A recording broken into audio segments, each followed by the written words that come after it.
Welcome to Washington Today on C-SPAN Radio for Thursday, June 5th, 2025. President Donald Trump and Elon Musk, the head of SpaceX and Tesla, former head of the Department of Government Efficiency in the Trump administration, trade online insults and threats, while Musk continues to call for the defeat of the tax cut and spending cut budget reconciliation bill because Musk says it will increase the nation's debt substantially. Musk writing that Donald Trump would not have won the election without him.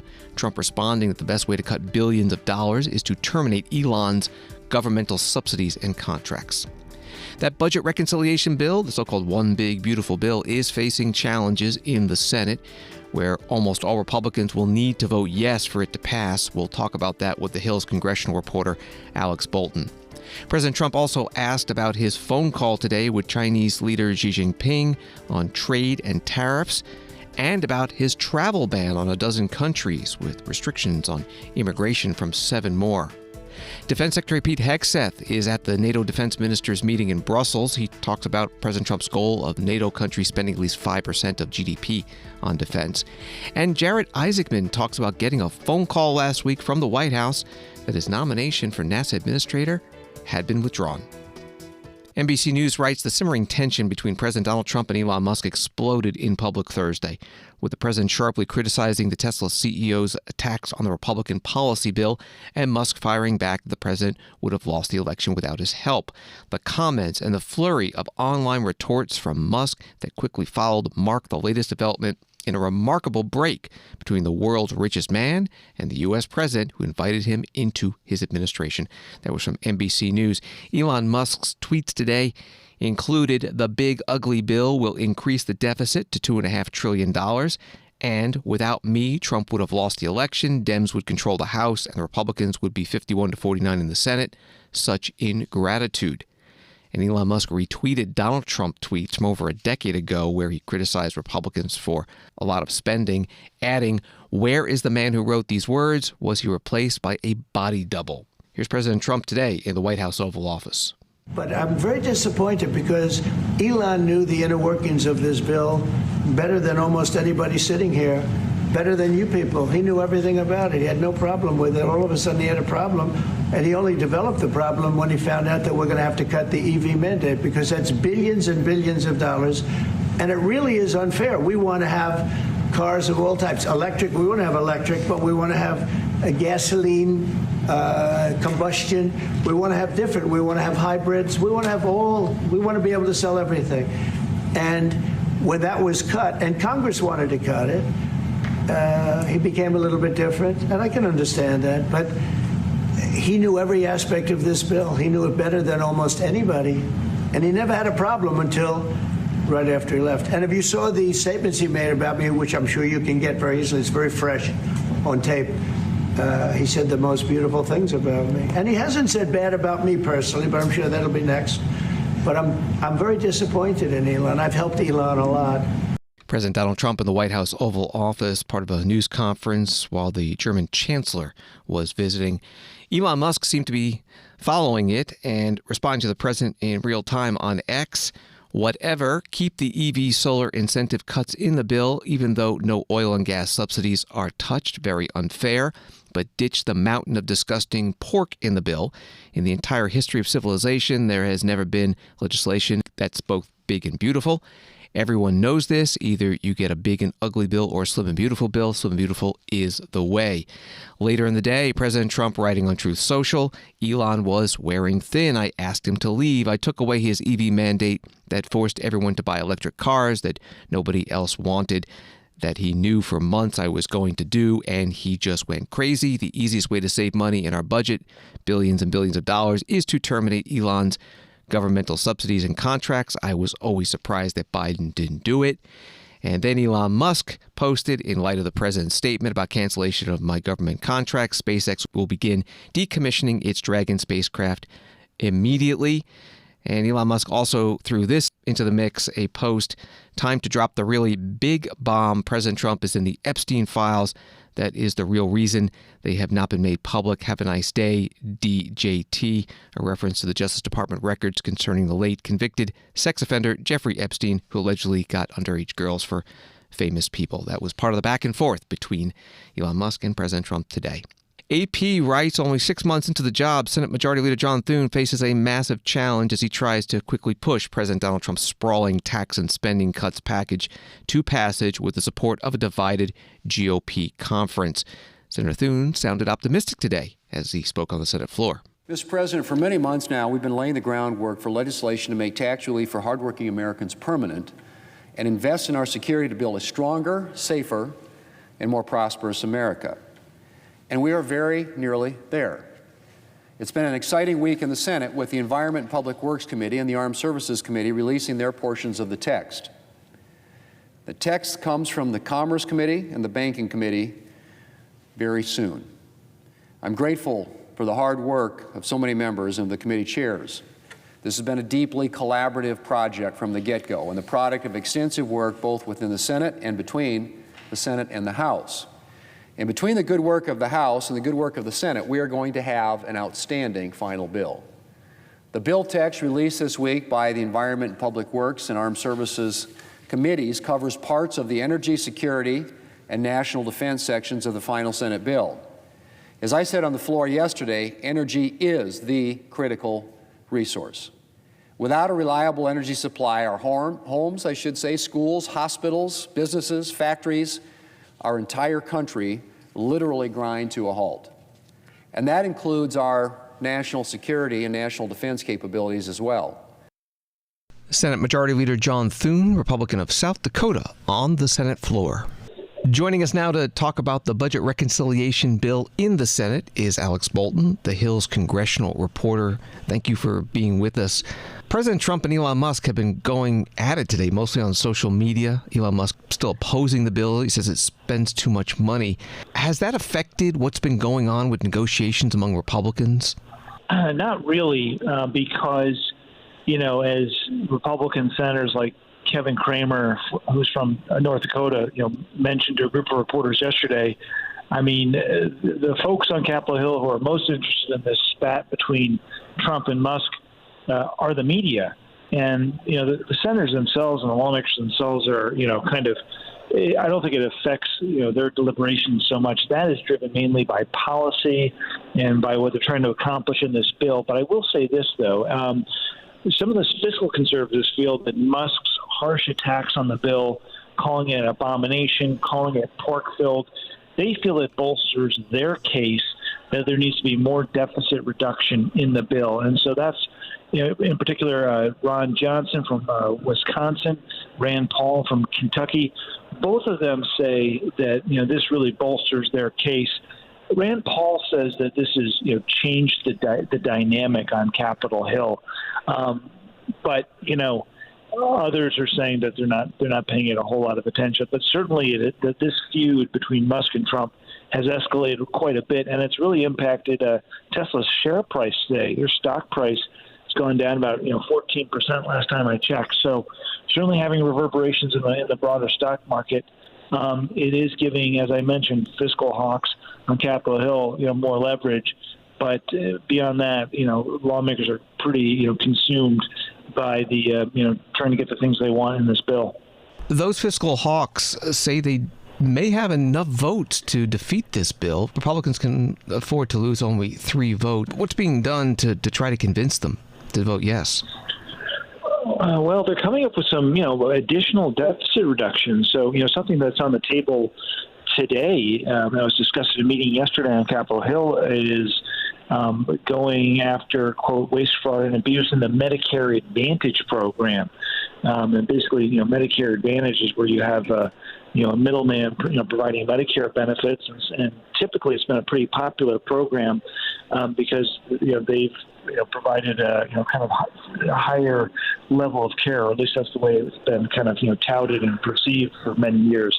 Now, what Republicans are talking about is going after what they say is waste, fraud, and abuse in the Medicare Advantage program, and particularly what they're looking at is this thing called upcoding, where basically, insurance companies will, add more diagnoses, for a patient so they can get more money, even if those, conditions are arguably not really present. So Republicans say that's an element of waste, fraud, and abuse. The proposal does have some bipartisan support, so Democrats have signed on to it in the past. That could save $275 billion over 10 years. Another thing being discussed for additional deficit reduction. Ted Cruz is saying that, well, maybe the Federal Reserve should not take interest on bank holdings, basically the money that banks hold at the Federal Reserve. That he said that could save up to $1 trillion. So the impact. I mean, I think Musk is certainly moving the needle because he's given, as I said, the fiscal hawks a lot more leverage, and we're seeing some proposals getting some second looks, more careful review, whether it's rooting out waste in Medicare or whether it's maybe cutting off some of the interest payments that the Fed is sending to banks. We're talking with Alex Bolton from The Hill. We're also getting some threats from members of the House SALT caucus, state and local tax deduction. The Republicans in that caucus were necessary to pass it through the House. So are there proposed changes being considered in the Senate that are making them upset? Yeah, I mean, they haven't unveiled anything specific yet, but I think what they're looking at is lowering that cap. As you know, Mike Johnson, the Speaker, struck a deal with members, Republicans from New York, New Jersey, California, to essentially raise the SALT cap from $10,000 to $40,000, for people earning less than $500,000 annually.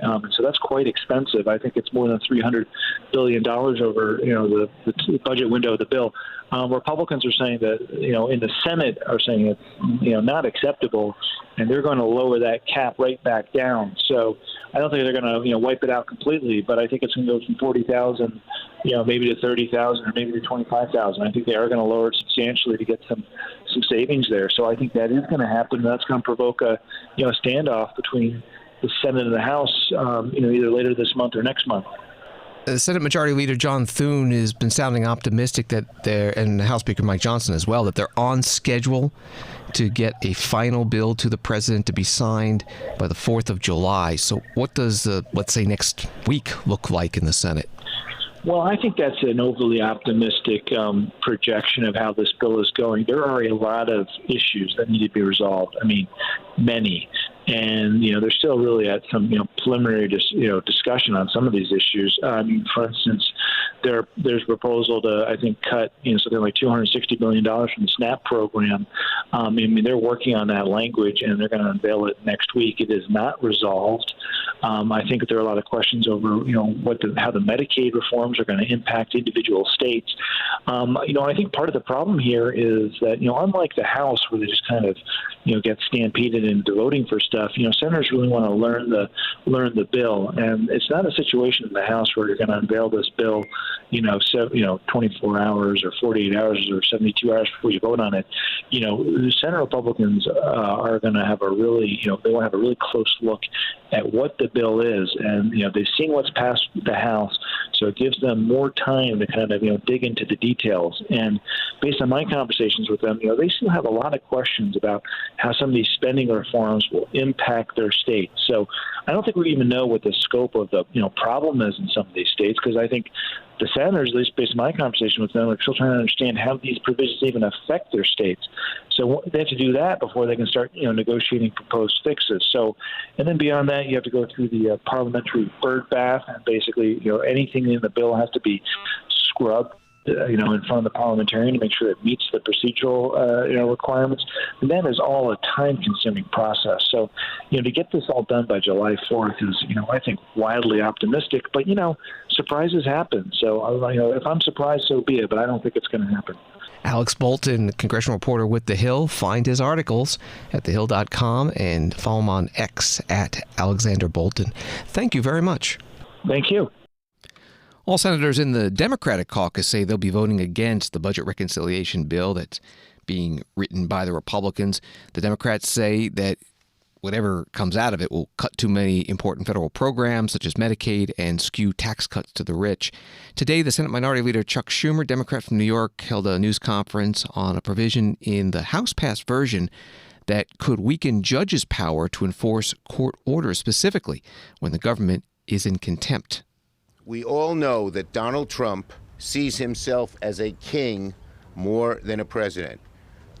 Trump is not a king. The Republican so-called big beautiful bill will effectively place a crown on Donald Trump's head. Buried deep in the Republican bill is a really nasty provision that would strip federal judges of one of their most critical powers, the ability to force their own rulings. In other words, Republicans want to codify into law Donald Trump's attacks on our judicial system. They want to gut our federal courts until they're utterly powerless. They want to buck the Constitution and bulldoze the rule of law. This is dangerous, it's reckless, it's un-American.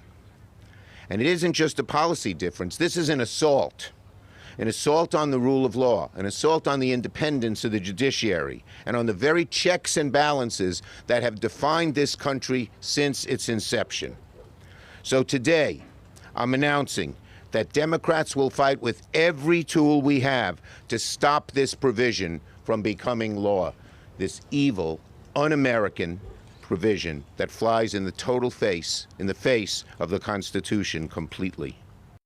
Senate Minority Leader Chuck Schumer, Democrat from New York, at a news conference outside the U.S. Capitol with other Senate Democrats and also judges.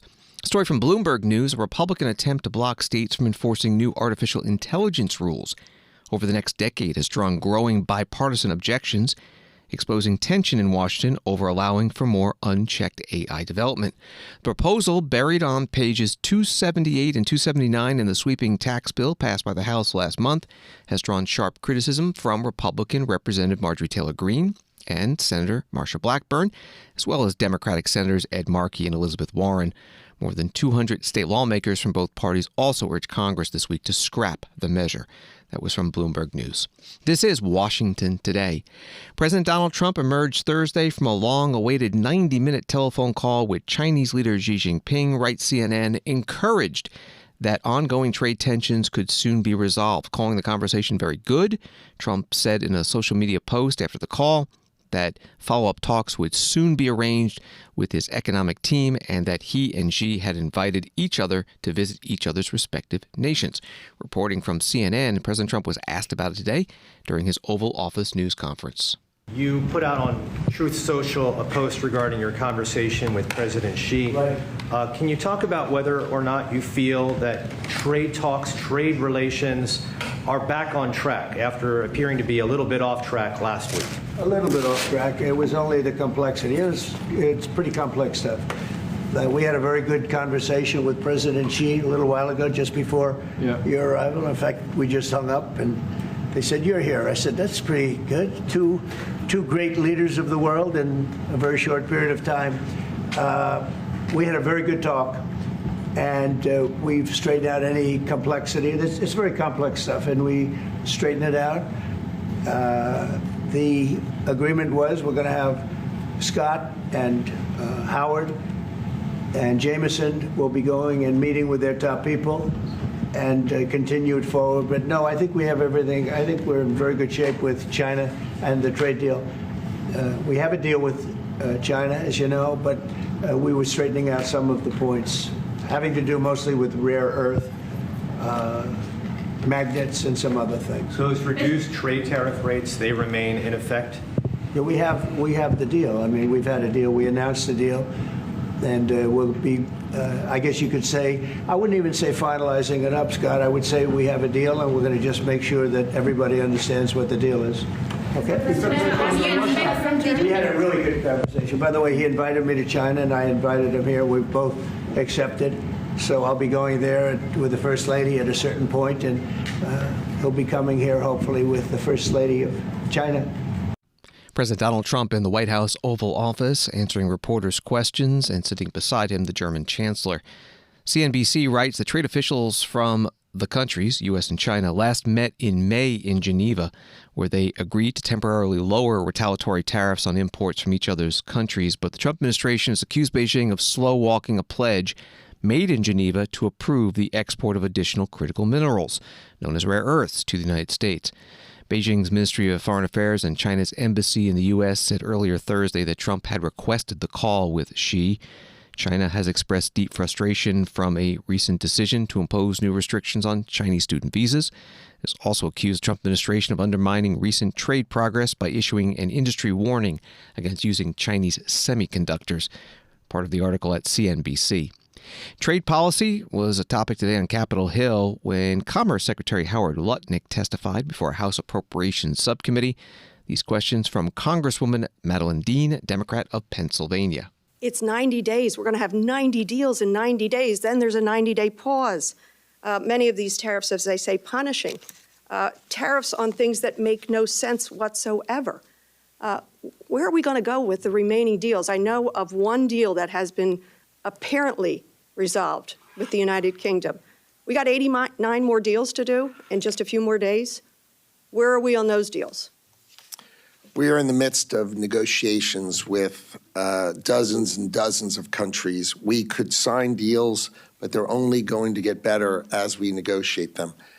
That's just simply not true. Because as I told you, the American... Actually, I promise you it's true because I'm doing it. So I promise you it is true, and I'm here testifying in front of you, and I promise you it's true. And Mr. Trump promised to bring down the cost of goods day one. And what he has done through his trade deficit fixation and his tariff chaos has nakedly increased the cost of goods. The estimates are that for consumers in my area, suburban Philadelphia, $2,000 at least a year increases on goods. I'll give you an example of one. Bananas. What's the tariff on bananas? Americans, by the way, love bananas. We buy billions of them a year.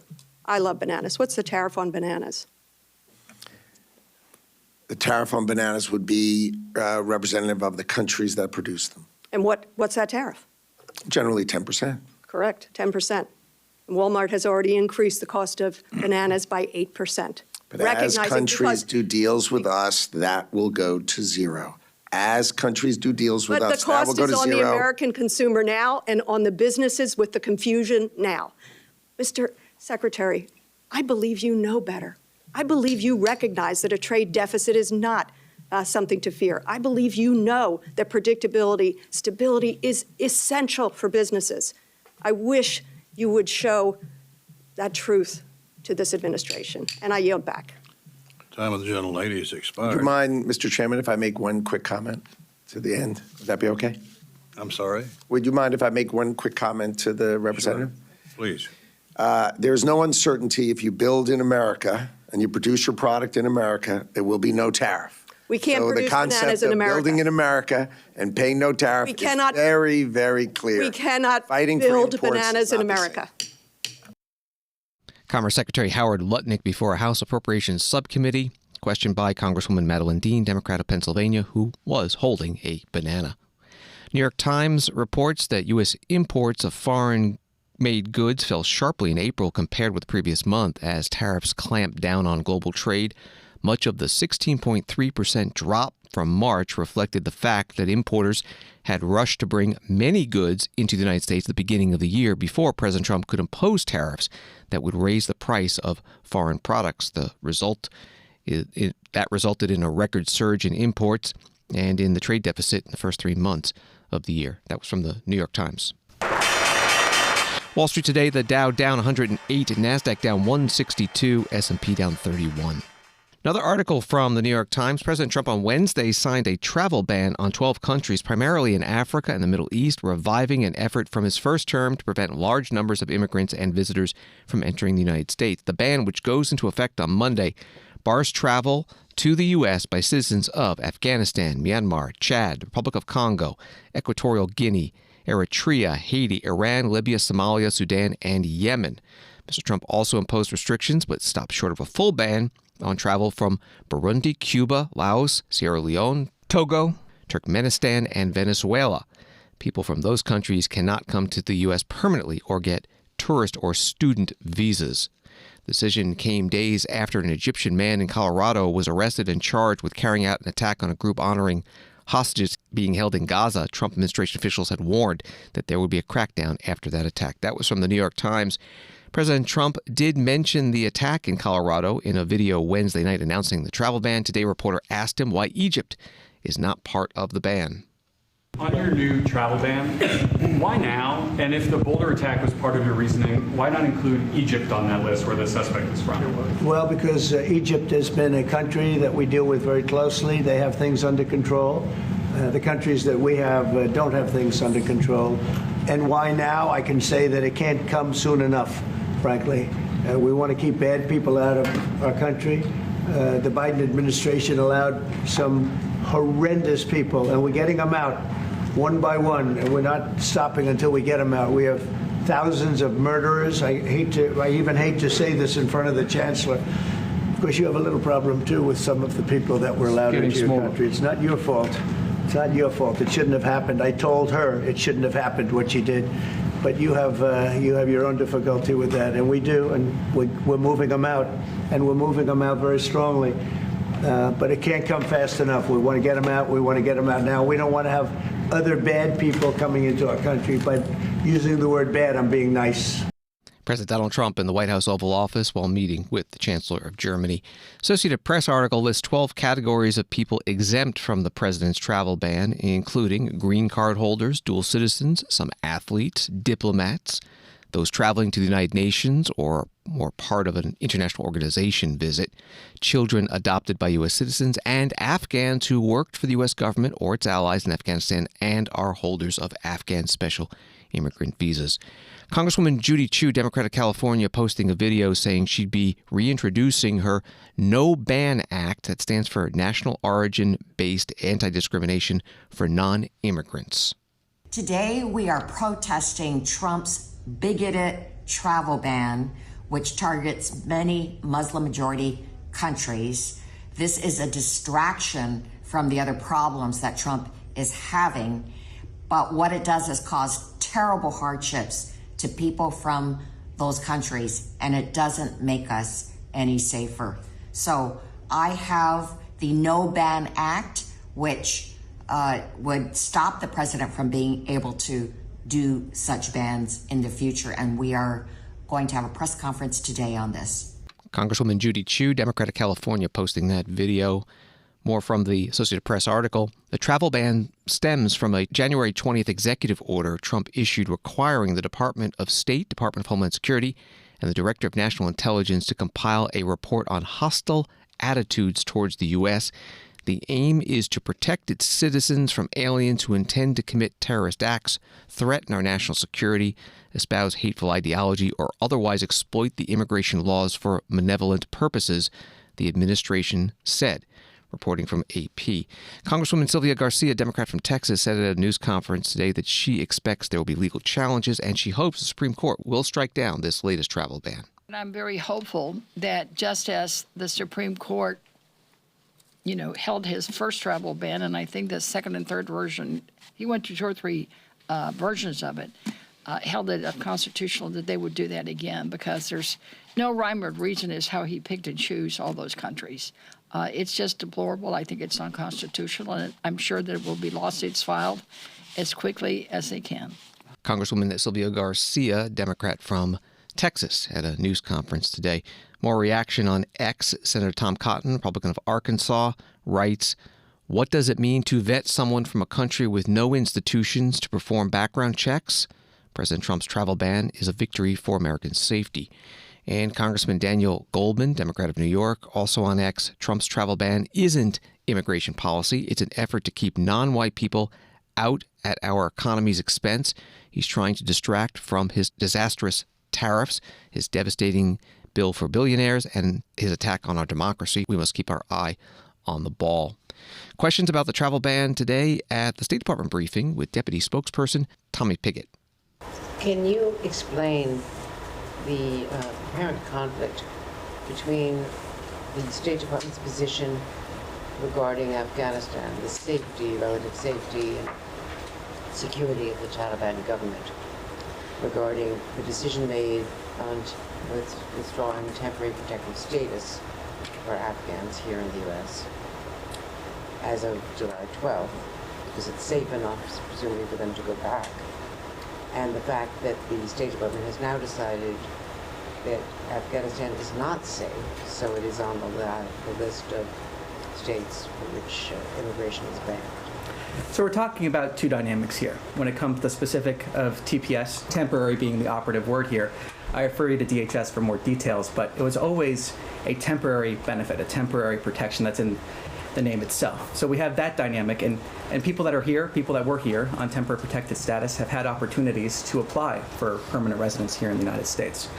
So you have that dynamic of a temporary protected status that was temporary versus the second dynamic of the ability to vet people entering this country, the ability to ensure people coming into this country on a visa are properly vetted. So without getting into specifics of individual countries, the White House has put out a fact sheet on this that I would refer you to for more specifics. But the idea of people coming into this country, the ability to properly vet is a separate dynamic. And we have to have confidence that we can vet people properly. And I think the American people would expect us to have that. So what we're looking at here is, can we vet people properly? Are there terrorist concerns? Do we see visa overstays in regards to some of these countries? Those are some of the driving purposes here. So we have those two separate dynamics when it comes to Afghanistan. Tommy Pigott, the deputy spokesperson at the State Department, at his briefing today. NBC News has an article. A federal judge ordered the Trump administration Wednesday to provide hundreds of migrants sent to CCOT, a maximum security terrorism confinement center in El Salvador, with habeas relief, ordering the government to give them opportunities to challenge their detentions and removals under President Donald Trump's invocation of the Alien Enemies Act. It will not apply to migrants such as Kilmar Abrego Garcia, a Salvadoran man removed from the country around the same time, but for reasons other than Trump's invocation of the Alien Enemies Act. Reporting from NBC News. Washington Today continues in a moment. Democracy. It isn't just an idea, it's a process shaped by leaders elected to the highest offices and entrusted to a select few with guarding its basic principles. It's where debates unfold, decisions are made, and the nation's course is charted. Democracy in real time. This is your government at work. This is C-SPAN, giving you your democracy unfiltered.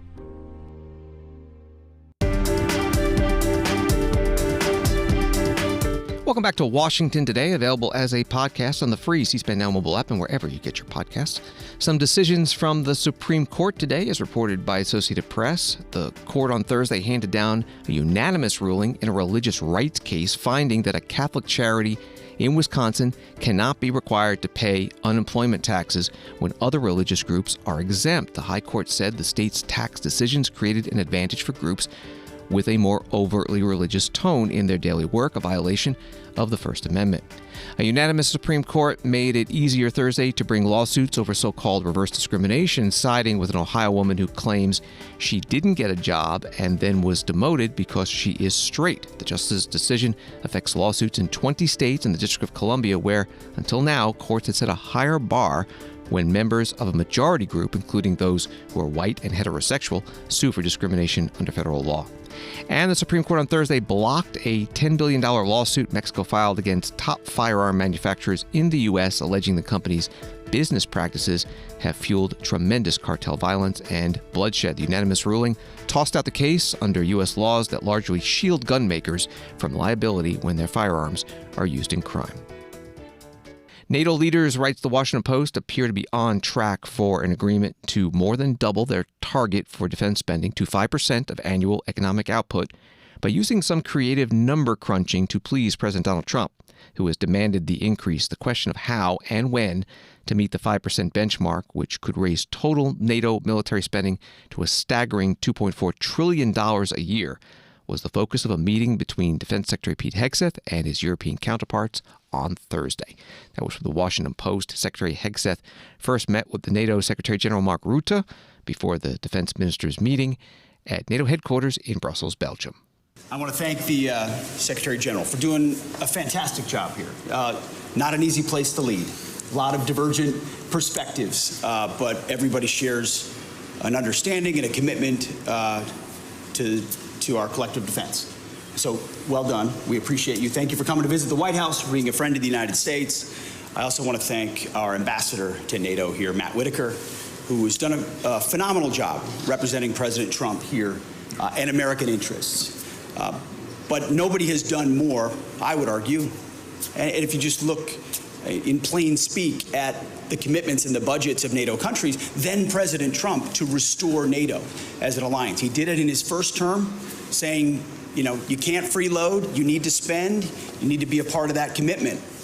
European countries stepped up. Now we're seeing even more so with even higher targets that Ambassador Whitaker and the Secretary General have set. We're talking about capabilities today, and that's important. You got to know what you're spending it on, and then that's going to be reflected, we believe, and the reason I'm here is to make sure every country in NATO understands every shoulder has to be to the plow. Every country has to contribute at that level of 5% as a recognition of the nature of the threat. It can't be about the flags that we love. It has to be about the formations that we have. It's that hard power that actually deters.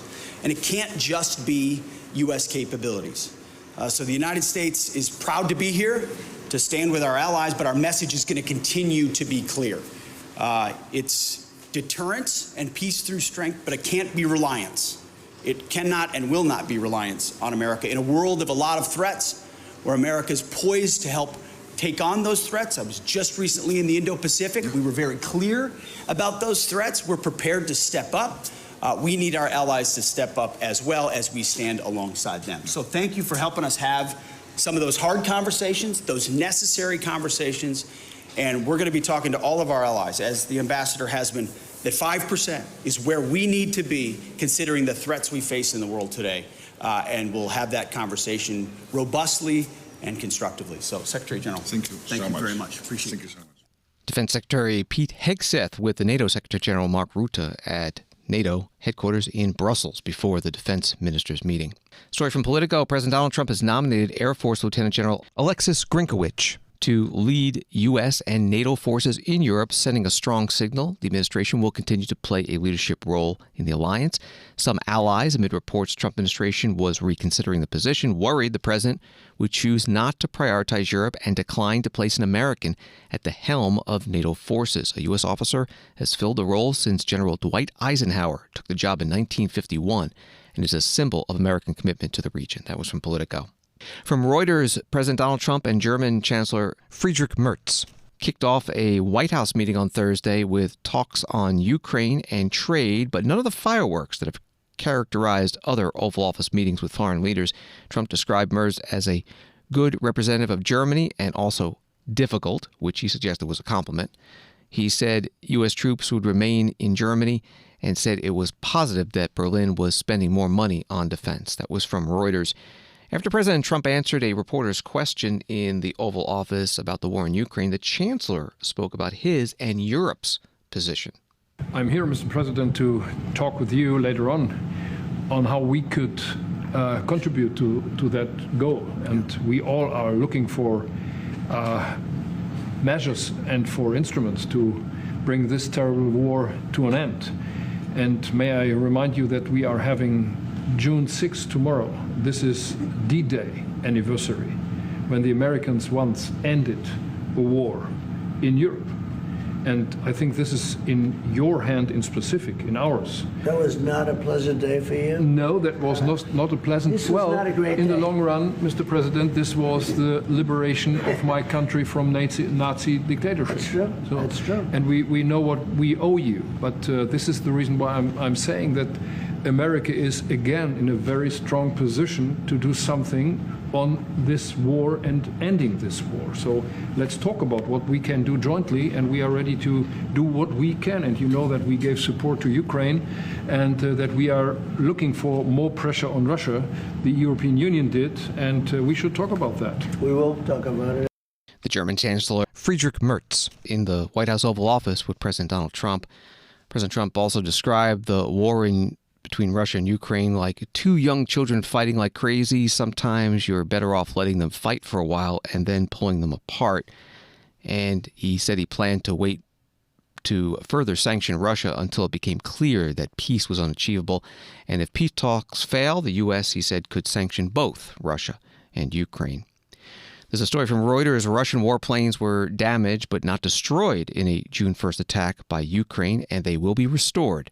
Russian Deputy Foreign Minister said Ukrainian drones struck airfields in Siberia and the far north, where Russia houses heavy bombers that form part of its strategic nuclear forces. That was from Reuters. In Washington on Capitol Hill, Congressman Adam Smith, Democrat of Washington State, the ranking member of the Armed Services Committee, asked Air Force Secretary Roy Menck and Air Force Chief of Staff General David Alvin what lessons the U.S. military can learn from that drone attack on the Russian bombers.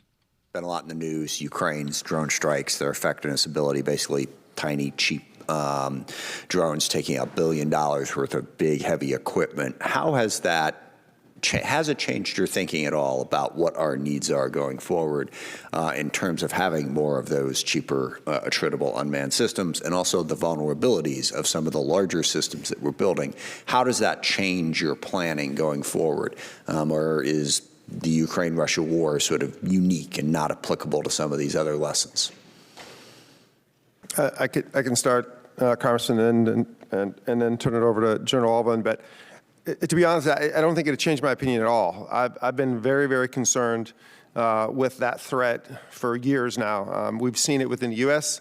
against many of our installations and our inability to deal with those, actually probably lower threat than obviously what happened within Russia. But that's been an ongoing threat that I think we've been thinking about for a long time. And it's going to take a whole of government approach to deal with in the U.S. It's very difficult to defend against that sort of thing if you're restricted to only operating within the geography of your base. I think we have to work with the whole of government to make sure that we have an approach to deal with that threat, because it is huge. Specific on that in terms of, this is a system that we've been looking at that we desperately need now because of that, whereas maybe we shouldn't build all of this because it's really expensive and really vulnerable? If I could, I'll turn to General Alvin, maybe take a couple of those. Thanks. And Congressman, you make the right point where we shouldn't learn too much and we shouldn't ignore what happened in Ukraine, because there are geography dependent, context dependent. But I would say that when something like this happens, it turns the idea of small and less expensive capabilities from an academic conversation to a real conversation, because we've seen it. And so understanding the context that made it successful and those which might be limitations is important. But to Secretary Menck's point, we sort of always knew this in the back of our mind. So when we're looking at it from two directions, first of all, to your point of where are our exquisite systems and what are the vulnerabilities we hadn't considered before, and which might be most vulnerable to those that might have to cross an ocean and part of our continent rather than just the geography of Central Europe. Understanding those nuances, but understanding also that there are the more sophisticated and dependent we are on those exquisite capabilities, the higher level of defense we need to have for them. The flip side that I like to bring up is something that solves another problem. When we see how effective these can be, we need to think about putting them into our offensive arsenal. And that's what we're looking at. The United States Air Force as our change and our new force design understands this sort of range of capabilities to include those when they can be responsive at low cost and be disruptive. So there's an offensive thing we need to consider on this as well. Part of today's House Armed Services Committee hearing, the questions from Congressman Adam Smith, Democrat of Washington State, the ranking member, and the witnesses, Air Force Chief of Staff General David Alvin and Air Force Secretary Roy Menck. This is Washington Today. Story from the Hill. Senate Republicans on Thursday blocked an effort by Democrats to oppose the Defense Secretary Pete Hegseth's order to strip Harvey Milk's name from a Navy oil ship. Senator Adam Schiff, Democrat of California, on Thursday attempted to pass a resolution via unanimous consent that objected the Pentagon's directive to rename the ship, but was blocked by Senator Ted Budd, Republican of North Carolina. Milk, a gay rights activist, was the Navy lieutenant who served during the Korean War and in 1977 became the first openly gay man elected to public office in California. He was assassinated a year later. That was from the Hill. Here's Senator Adam Schiff on the Senate floor. The Navy has seen fit to honor these civil rights icons who spent their lives fighting for the rights of the American people by naming ships in their honor. We learned this week, however, that the Secretary of Defense, does not share the view that these leaders are worthy of the honor of recognition that the Navy has bestowed upon them. According to a statement from a spokesman, it is better to name defense installations and assets that are more aligned with, quote, the warrior ethos, whatever they mean by that. The Secretary of Defense, who testified at his confirmation hearing that today constitutes the most dangerous moment we have been in since the end of the Cold War and possibly since World War II, That Secretary of Defense is spending his time ordering department officials to remove the name of Harvey Milk from the second oiler in the John Lewis class of ships. Other ships may be similarly renamed. Now, Harvey Milk joined the Navy as a diver after graduating from college and saw action in the Korean War while serving on a rescue submarine from 1952 until 1954. He was forced to resign with an other than honorable discharge rather than being court-martialed for being gay. In 1977, he was elected to the San Francisco Board of Supervisors as the first openly gay official in the country. And on November 27, 1978, Milk was tragically shot by a fellow supervisor, Dan White. As many senators know, our former colleague, Dianne Feinstein, in whose seat I am now deeply honored to serve, was the first to find Harvey Milk's body after he'd been shot to death, and to whom the job of holding San Francisco together then fell. Dianne Feinstein was a co-sponsor of the USNS Harvey Milk with her name welded into the hull. One wonders if the Secretary of Defense will try to remove that as well.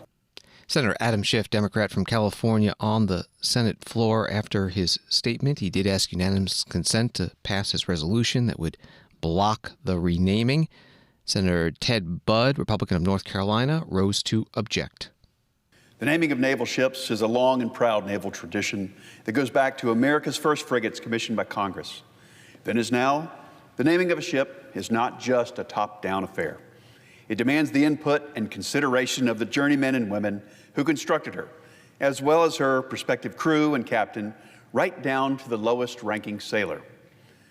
Those individuals are known in naval tradition as plank owners, and that title brings with it an honor that they were the first to sail aboard a ship that will serve our country for generations.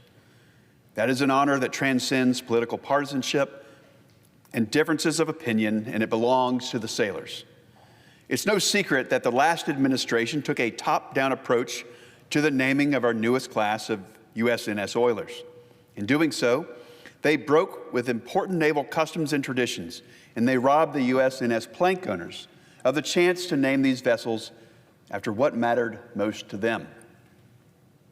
It's true that civilian leaders in Congress and the White House have always had a say in ship naming as well. George Washington selected the names of our first 6 frigates, but he did so from a list provided by the plank owners, the ship's crew and captains. Navy tradition, like the name of a ship, lives in the hearts and minds of every sailor, and these traditions are vital to preserving the morale and fighting spirit of our forces. Resetting the stage is not a political issue.